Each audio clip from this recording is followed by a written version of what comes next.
Hi, my name is Seraphel, and I like to give my dolls new faces inspired by things that I like. Today we're going to be revisiting the whole magical girl concept with this monsterfest Claudine. I got this doll as a replacement because I bought a Claudine, or it wasn't even me that bought it. My friend gifted me a Claudine that they picked up at Ross, and she was packaged really badly, which led to one of her limbs like popping off every time I tried to like bend her arm. I'd already unboxed the doll, and I don't know, it just didn't feel right for me to box her back up and then return her. Also, it was the fact that she was a gift, so I didn't even have her receipt. So what I did was I contacted Mattel customer service, because if a function of the doll does not work, then I'm gonna Karen out about it. Well, not Karen out, I feel like. Karen out as a bit of a heavy connotation.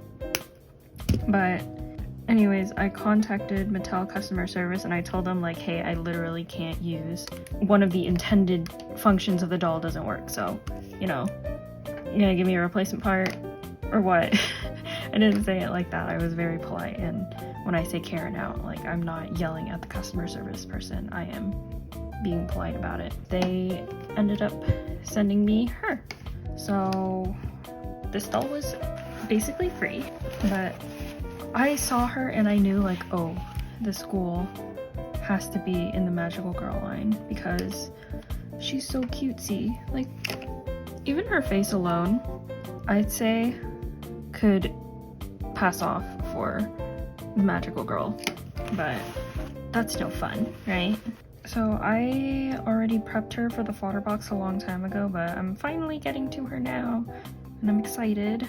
This Curly's Saran, I don't know how to fix, because I don't want to put it under hot water because that'll just undo the curl, but I like the curls. Truthfully, I don't know how to curl doll hair. Maybe I'll make that a goal to learn how to do that. Maybe I can give her like some really nice waves instead by braiding her hair and then boiling that. I stopped myself because I should wipe this off first and then run her under warm soapy water. Like these times I don't stab myself. I think I want to keep her baby hairs. Honestly, I think her baby hairs are really cute as is, and I don't think I could come up with a better pattern or like a better design in this. So I will keep it, and I will not go ham with the big old cotton wipe. Bye! This is gonna take forever. So I wanted to find a reason to cram a little ramble session in this video anyways, and I thought now would be a perfect time to do that while my starting layers of MSC are drying on Claudine. This first started with my Abby. I touched on this a little bit in my Draculaura video, but Abby was the first one, and I didn't have any intention of even making a magical girl line. It's kind of just something that fell into place because I started off doing a regular, what I would consider like a standard, my version of a character face up on her, and I didn't like the way it turned out, so I decided to go something a little more conceptual, a little bit more fun, out of my comfort zones. I used blue as the color of her eyes instead of using black or dark brown at the time, and I did very minimal pastels on her. I only did pastels for like the slightest hint of purple blushing and on her lips to create like a little bit of a gradient lip. I know the teeth are a little messy. It was my first time ever painting teeth or like filling in that gap, so I thought the sparkle on the nose would be really cute. Part of me wishes that I moved it a bit closer up here because I think the sparkle on the nose maybe would have suited a different character, and there's only so much places on a face that I can stick a sparkle, you know? So it has me scrambling, thinking about how else I'm going to incorporate it. Also, I re-rooted this Abby in nylon. I got it from Shimmerlocks. She has like the slightest bit of a blue peekaboo on the bottom, and then it's just blended versions of white and purple and some of that blue. She's a little bald where her part is because I went a little too thick on the bottom, but her hair is soft and it's not polypropylene, so that's a win in my book. Here's my Abby. I'll put her right here. And then the next one to join the crew was Franklin. I love this Frankie so much. They're my profile picture because, I don't know, something about this face is so cutesy to me. Like, sorry if that sounds like I'm tooting my own horn or anything, but I just love Frankie and a muted mauve. Like, just look at those lips. I love Frankie's mold so much. I love Frankie's mold. But I decided to give them the sparkle in their eye because I couldn't think of anywhere to really put it on their face. I considered giving them stitching to look like a star, but I don't know, that felt a little grotesque.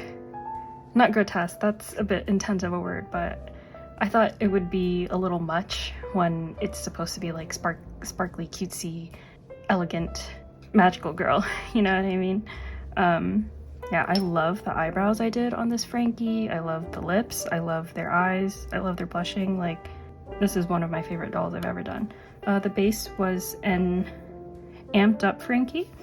I love their hair. I never redid their hair because, one, I was lazy, but two, I would have just done it the same way anyways. This was a paper clip that I kind of just bent and shoved in their face, and then a fun little face chain held in place with some, I forgot what these are called, but they're like flat head pins or whatever. And of course, I can't do a Frankie without a matching Cleo, and I thought it'd be cute if I gave them both like a similar motif. So Cleo has the other eye covered. Cleo also has this face chain, but I didn't have a flat head pin large enough to hold it in place, so I tried gluing some pearls on the end, but apparently that's not enough, so I'll fix this off camera. I really like this Cleo for the sole fact that she's in like a pair with Frankie, but otherwise I don't think she's like anything mind-blowing. Not so much of like a standout in terms of like what I feel like I'm capable of. I think this is just like a standard sparkly makeup look, and she is, if anything, a supplement to Frankie. These are the 3 ghouls that I have on hand for this sort of mini alternate universe thing I have going on, and I do intend on adding more, and I hope you stick around to see me keep doing that. We're gonna get back to the repaint now. Bye! Now that the second base layer of MSC has dried, I can start on my sketch. If you're curious, I used 2 base layers to get enough grip for my watercolor pencils. I honestly haven't really tried only using a single layer. As usual, I flip my doll upside down to sketch the other side of her face. Once I turn her right side up again, I'll use my pencil to make sure her features are relatively even.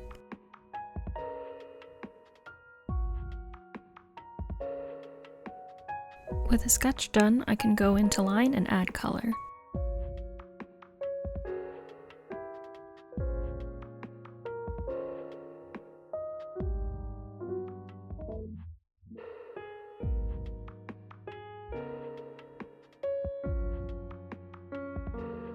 And now, my favorite part, doing the doll's quote-unquote makeup.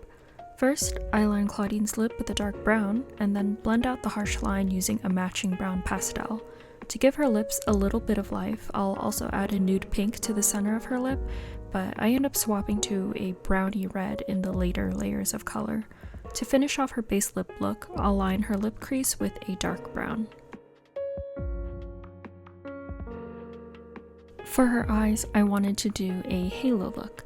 I lay down some purple pastel in her inner and outer corners and then smoke out her lower lash line with a dark gray.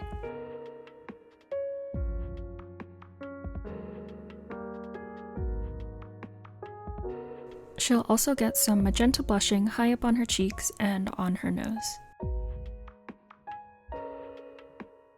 I didn't want to contour her nose to look smaller, so I just added some really subtle shadows just to give her face a little bit more depth. I saved filling in her eyes for last because, to be honest with you, I didn't have high hopes of it showing up very well, since Claudine has a skin tone that I'd describe as a deep medium. MSC will just darken the color anyway, so I'll find a way to get her some golden eyes in the upcoming layers of MSC. Now that the foundation of her face-up is done, it's a game of rinse and repeat where I'll spray a layer of MSC, wait 30 minutes, and then build up my colors.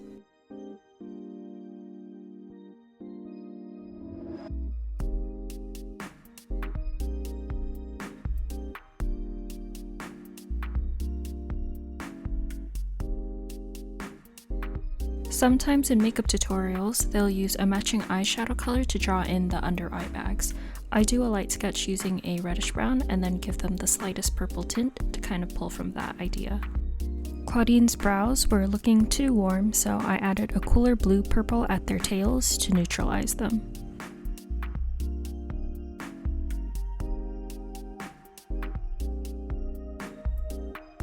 Since the two yellows didn't contrast each other very well, I replaced one of the yellows with a red-brown instead.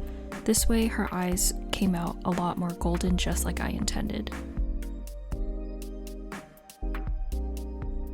To give her halo eye more depth, I ended up putting the purple all over her eyelid and then put dark gray on her inner and outer corners instead.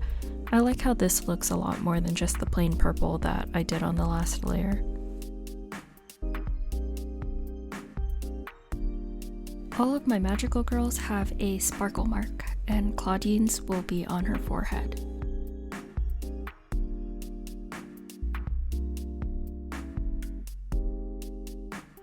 On my third and last layer of color, I finally added in her eyelashes.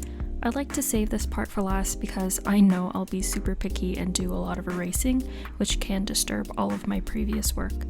I also like to think they turn out a lot daintier with only one layer of color. Adding Pearl-X powder is my second favorite part of any face-up. I'll use a dry, tiny brush to dust some pigment onto the halo part of her eyeshadow look. For her under eyes, I'll wet the brush so that the sparkle is a lot more concentrated.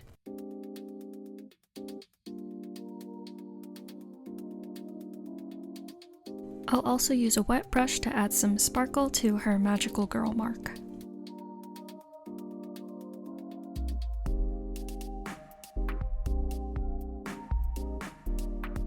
If you find the sparkle leaving the area you want it to sit, you can use a firm brush to gently pick up the stray pigment.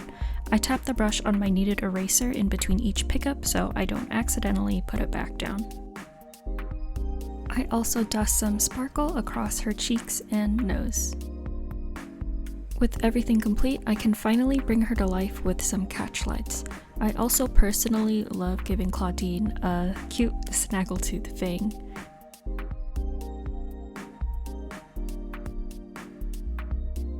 I finish off the face up with 2 final sprays of MSC to really seal the face in. Since MSC will eat most of the sparkle, I added another layer of Pearl-X pigment to her cheeks in between the 2 layers.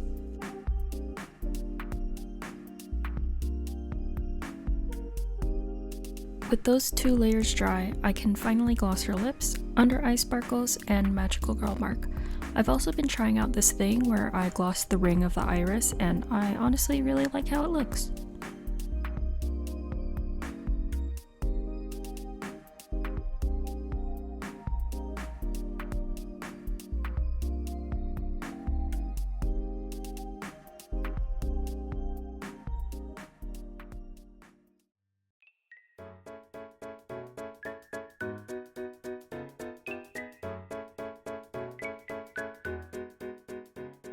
Here's the final look for my magical girl inspired Claudine.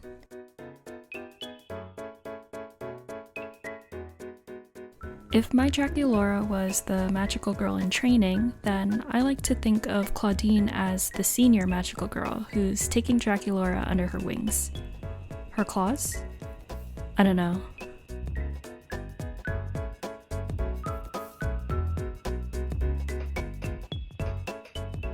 Regardless, I poured my heart into this doll. If we're talking technicalities, it was me seeing monsterfest Claudine's bright purple hair that even sparked the idea of a magical girl line in my head. I ditched the waves idea I originally had and microbraided her hair over the course of 3 days. Painful, but so incredibly worth it. Thank you so much for watching, and I hope you enjoyed the video. Feel free to leave any questions, comments, or critiques for me, and I'll see you in my next one.